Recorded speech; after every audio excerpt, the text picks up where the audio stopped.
मंशा ड्रग्स, इसकी स्मगलिंग और इसकी सप्लाई, बड़े जो इसके पीछे मगरमच्छ हैं उन तक किसी का हाथ नहीं पहुंचता। हमारा जो इनिशियल फोकस है ये जो रॉबरी का, डिकॉइटी का, शूटर्स का, जो वायलेंट क्राइम है ये हो कि ये छोटे सेलर्स को गली मोहल्ले में बेचने वाले को नहीं पकड़ेंगे। ये जो बड़े डीलर्स हैं ये सिर्फ उन्हीं के ऊपर हाथ डालेंगे। ये जो लेटेस्ट ट्रेंड आया है आइस का और पिस्टल का फायर आर्म का combination is a lethal combination. Ice की एक्सेस हमारे जो स्कूल्स और कॉलेजेस यहाँ तक इसकी रसाई आ गई हुई है। इस तरह आइडेंटिफाई करेंगे कि ये क्रिमिनल छोटे नौयत का है, ये बड़ा नहीं है, लेकिन इस पर डाल दिए गए हैं क्राइम। सीसीडी जब किसी बंदे को चलान करेगी तो सिर्फ उस केस में चलान करेगी जिसमें उसकी जेन्युइन इन्वॉल्वमेंट होगी। खुशी वाला कोई एलिमेंट जो आपकी सर्विस में हुआ हो कि मैं आज बहुत खुश हूँ, सुकून की नींद सोऊंगा। मैं समझता हूँ कि एक छोटा बच्चा किडनैप हो गया था और उस बच्चे को हमने सेम डे रात तक किसी दूसरे सूबे से जाके बाजियाब किया और रिवार्डिंग एक्ट था। सर, लास्ट बार आपका लाइव एनकाउंटर कब हुआ था मुसलमान के साथ? इस्लामाबाद। एक बड़ा सेगमेंट है वो है मंशा ड्रग्स, इसकी स्मगलिंग और इसकी सप्लाई। हमने हमेशा चंद ग्राम में जो लोग पकड़े जाते हैं पुलिस की जेर हिरासत वही देखे हैं। कोई बड़े जो इसके पीछे मगरमच्छ हैं उन तक किसी का हाथ नहीं पहुंचता। क्या नेटवर्क ब्रेक करने के लिए भी तैयार है? ये एक बड़ा सेंसिटिव टॉपिक है। ये वो टॉपिक है जिसके अंदर मिस यूज ऑफ पावर, जिसके अंदर करप्शन की शिकायत, जिसके अंदर इलीगल एक्ट्स की जो कंप्लेंट्स हैं इनकी बेशुमार माजी में एग्जांपल्स हैं। तो चूंकि सीसीडी एक माजी के जो सीआईए का और ओसीयू का एक्सपेरिमेंट था, क्राइम फाइटिंग में उनमें से उन्होंने बड़ा जबरदस्त काम किया, मगर कुछ मौकों के ऊपर उनके चंद ऑफिसर्स की फाइनेंशियल इंटेग्रिटी के ऊपर लो लेवल पे वो कंप्लेंट्स जनरेट हुई। हमारा ये है कि हमने उन कंप्लेंट्स को जनरेट नहीं होने देना। इसके लिए हमने अपनी अकाउंटेबिलिटी का, अपनी विजिलेंस का बहुत ही रोबस्ट सिस्टम डिवाइस किया है। सीसीडी में एक DIG vigilance and internal accountability होंगे, नंबर 1। नंबर 2, हर एक्ट को अकाउंटेबल किया जाएगा, अच्छे एक्ट को रिवार्ड किया जाएगा और बुरे एक्ट को पनिश किया जाएगा। No matter the punishment may be very small और the reward may be very miniscule, but it will be there. चौथा, ऑलरेडी एक एएनएफ है, ऑलरेडी पुलिस स्टेशंस में पुलिस भी नारकोटिक्स के स्मगलर्स और सेलर्स और इन लोगों के खिलाफ वो एक्ट करती है। सीसीडी के परव्यू में भी जो स्कोप ऑफ वर्क है उसके अंदर लॉ में लिखा हुआ है नारकोटिक्स का, मगर इनिशियली हमने इनको फिलहाल रोक दिया कि हमारा जो इनिशियल फोकस है ये जो रॉबरी का, डिकॉइटी का, शूटर्स का, जो वायलेंट क्राइम है ये हो। अभी ऑलरेडी सीसीडी के अंदर एक नारकोटिक्स, एंटी नारकोटिक्स का एक विंग बना हुआ है, उस विंग की अभी मीटिंग जारी है। ये बात मैं आपको अश्योरेंस से कह सकता हूं कि ये छोटे सेलर्स को गली मोहल्ले में बेचने वाले को नहीं पकड़ेंगे। ये जो बड़े डीलर्स हैं ये सिर्फ उन्हीं के ऊपर हाथ डालेंगे। नारकोटिक्स इज अ कर्स, और स्पेशली ये जो लेटेस्ट ट्रेंड आया है आइस का और पिस्टल का फायर आर्म का combination is a lethal combination. यहां पे आइस होगी, वहां पे अगर वेपन हुआ तो वहां पे फायरिंग और डेथ, ये एक लाजम मलजूम चीज है। हमने अक्सर देखा है कि वहां वो क्राइम रॉबरी के अंदर या डिकॉइटी के अंदर जहां पे वेपन का यूज होता है और विक्टिम को मार दिया जाता है या विक्टिम को इंजर किया जाता है, उसमें मुलजम ने हमेशा आइस का यूज किया होता है। तो ice is very dangerous. Ice की एक्सेस हमारे जो स्कूल्स और कॉलेजेस यहां तक इसकी रसाई आ गई हुई है।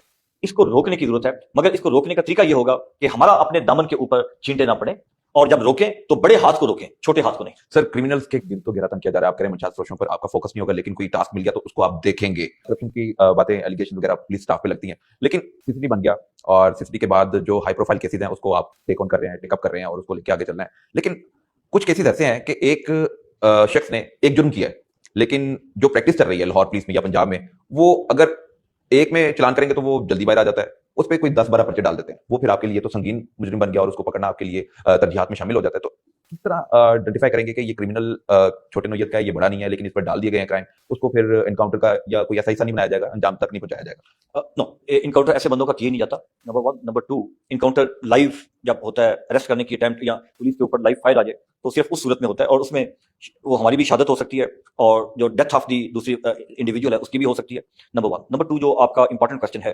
अनफॉर्चुनेटली ये प्रैक्टिस मैंने रिसेंटली ऑब्जर्व की है और ये आपने बिल्कुल सही एक इंतहाई वीक जो एस्पेक्ट है पुलिस का और इन्वेस्टिगेशन एजेंसी का उसकी निशानदेही की है।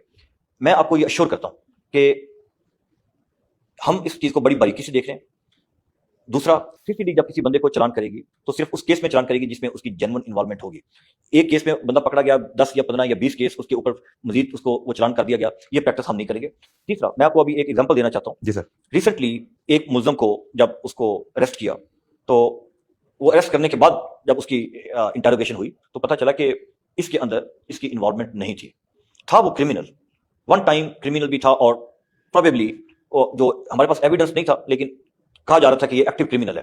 बहरहाल चूंकि हमारे पास एविडेंस नहीं था तो उस क्रिमिनल को मैंने उसी वक्त फाइनेंशियल उसको हेल्प आउट किया। आई गेव हिम 10,000 रुपीज और उससे एक रिक्वेस्ट की। पहले तो मैंने माजरत की कि आपको गलत अरेस्ट किया गया या उठाया गया, डिटेन किया गया।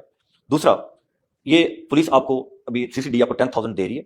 तीसरा, आप इंफॉर्मेशन बाकी क्रिमिनल्स की हमारे पास लेके आए और अगर वो आप इंफॉर्मेशन हमें देंगे तो अच्छा क्रिमिनल बड़ा आप पकड़वाएंगे इंफॉर्मेशन, मैं आपको ज्यादा पैसे दूंगा, 10 लाख रुपया तक भी दे सकता हूँ, 5 लाख भी दे सकता हूँ। अगर कोई छोटा क्रिमिनल है मैं आपको 1 लाख रुपया उसकी मदद के लिए दूंगा और आपका नाम भी सीधा राज में रहेगा। और ये मैं आपके तवसत आपके चैनल के जरिए मैं ये अवाम को भी अपील करूंगा कि अगर आप किसी क्रिमिनल के बारे में इंफॉर्मेशन रखते हैं और आप समझते हैं कि जिस शख्स के बारे में आपके पास इंफॉर्मेशन है वो क्राइम में इन्वॉल्व है और वो इंफॉर्मेशन हमारे पास अगर आप हमें दें, हम आपको फाइनेंशियली रिवार्ड करेंगे। ये हम देखेंगे, वेरीफाई करेंगे कि ये बंदा जिसके बारे में आपने हमें बताया ये क्राइम में इन्वॉल्व है या नहीं। अगर इन्वॉल्व है, आपका नाम कभी भी किसी जगह पे नहीं आएगा। आप लोकल पुलिस पे ट्रस्ट कर सकते हैं, सीसीडी पे, उन पे ट्रस्ट नहीं करना चाहते तो आप एडिशनल आईजी के ऑफिस लाहौर में तशरीफ ले आए। Your name will be kept secret, आपका नाम कतई डिस्क्लोज नहीं किया जाएगा और जब उस बंदे को अरेस्ट करेंगे या अरेस्ट करने की अटेम्प्ट की जाएगी तो उसका फिर एक मैकेनिज्म है उसकी इन्वॉल्वमेंट को बिल्कुल न्यूट्रली और डिस्पैशनेटली देखने का कि क्राइम में इन्वॉल्व है या नहीं है। सर कोई ऐसा क्रिमिनल आपने पकड़ा जिसने कोई बहुत ही हीनियस क्राइम किया था लेकिन उसकी गिरफ्तारी आपके लिए चैलेंजिंग सिचुएशन क्या कर चुकी थी, आप उस तक पहुंचे, रसाई हासिल की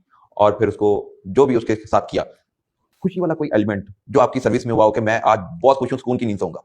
इसमें कई क्राइम्स हैं, इसकी बहुत एग्जांपल्स हैं। मैं समझता हूं कि एक छोटा बच्चा किडनैप हो गया था और उसकी वालदा को और वालिद की हालत को देख के जितना दुख और तकलीफ में थे और उससे अर्जेंसी भी थी हमें कि ये जल्द अज जल्द बच्चे को बाजियाब होना चाहिए और उस बच्चे को हमने सेम डे रात तक किसी दूसरे सूबे से जाके बाजियाब किया। क्रिमिनल को जो किडनैपर्स थे उनको वो हमने हिरासत में लिया और बच्चे को वालिदैन तक पहुंचाया। मैं समझता हूँ कि वो एक ऐसा एक्ट था, स्पिरिचुअली बहुत रिवार्डिंग वो एक्ट था। और कोई ऐसा वाकया जिसमें आपको मुल्ज़म मतलूब था और वो स्लिप हो गया और फिर आज तक गिरफ्तार नहीं हो सका, उसको भी आप सीसीडी में आने के बाद गिरफ्तार या हाथ डालने के लिए तैयार हैं? इसकी भी एग्जांपल्स हैं, इसकी भी एग्जांपल्स हैं। कुछ ऐसे लोग थे जिनके लिए हमने, जब मैं माजी में डिस्ट्रिक्ट फील्ड में पोस्टेड था तो उनकी अरेस्ट के लिए एफर्ट की और वो हमसे अरेस्ट नहीं हो सके और वो आज तक अरेस्ट नहीं हुए। अच्छा। और उनमें से कुछ ऐसे लोग हैं तो ऑब्वियसली सीसीडी से एक अपॉर्चुनिटी आई है कि इन संगीन जुर्म में मुलवस जो लोग भागे हुए हैं और जो for years and years police से छुपते फिर रहे हैं उनको अभी पकड़ा जाए और कानून के कटहरे में उनको लाया जाए। सर सीसीडी के काम के बाद आप समझते हैं कि मुजरिम छुप गए हैं, रूपोश हो गए हैं, क्योंकि अब उनको डर है कि सीसीडी में फेल दफा चट्टा साहब आ गए हैं और वो किसी को छोड़ते नहीं है, क्राइम भी कंट्रोल में आया, कमी लाई गई है पिछले दिनों। क्या यही वजह है कि क्रिमिनल भाग गए हैं, क्राइम नहीं हो रहा? क्राइम में मैं आपको सिर्फ लाहौर का शेयर कर रहा हूँ। लाहौर में रॉबरी, डिकॉइटी, मोटरसाइकिल का स्नैचिंग, गाड़ी का स्नैचिंग, ये जो क्राइम है इसके अंदर मार्च के फर्स्ट वीक में और अप्रैल के लास्ट वीक में जो डिफरेंस है ये अराउंड 25 to 35% इन 10 डेज आया, 10 दिनों की वो वर्किंग के साथ। अगर मुलजम भागे हुए हों, मुलजम डर रहे हों, मुलजम छुप रहे हों, क्रिमिनल एलिमेंट्स वो जेर जमीन चले जाएं, ये मैं समझता हूँ कि इन चीज़ों से ये एक पॉजिटिव चीज़ है और इससे शहरियों में तहफ़्फ़ुज़ का एहसास बढ़ता है, सेंस ऑफ सिक्योरिटी मिलती है। इसका मतलब है कि सीसीडी काम कर रही है। सर जब आप जिले में तैनात रहे बतौर डीपीओ, एसएसपी, एसपी, तो आप समझते हैं कि जो काम आप तब कर रहे थे, आप अपनी नफरी के साथ खड़े होकर खुद लाइव एनकाउंटर में शामिल हो जाते थे, सीसीडी में आने के बाद एडिशनल आईजी बतौर सीसीडी के सरबराह आप फील्ड में नजर आएंगे अपनी फोर्स के साथ? डेफिनेटली। हमारा जो मोटो है वो है one for all and all for one, एक सबके लिए और सब फिर उस एक के लिए। और अ good leader in any department और बिलखसूस पुलिस में वो होता है जो फ्रंट से लीड करता है। जो छुप के बैठ के एयर कंडीशन दफ्तर के अंदर, he is not a good leader. A good leader is always at the front of his force. Sir last बार आपका लाइव एनकाउंटर कब हुआ था मुल्जमान के साथ? इस्लामाबाद में। इस्लामाबाद में। और अब रोजाना की बुनियाद में हम देखेंगे? अभी देखेंगे, जब आमना सामना होगा तो अल्लाह ताला हमें हिम्मत दें और हौसला भी दें। हाँ बिल्कुल ठीक है जी। एडिशनल आईजी सीसीडी फेल दफा चट्ठा हमारे साथ थे और क्राइम की शरह पर काबू पाने के लिए तमाम तर हिकमत अमली तैयार कर रखी है और क्रिमिनल्स को निकेल डालना और शहरियों को तहफ़्फ़ुज़ देना, मासूम शहरियों को तहफ़्फ़ुज़ देने के हवाले से एजेंडा क्लियर है और जो क्राइम करेगा वो अपने अंजाम को पहुंचेगा। अब तक के लिए इतना ही, अगले हफ्ते फिर मुलाकात होगी, तब तक के लिए इजाजत दीजिए। अल्लाह हाफिज।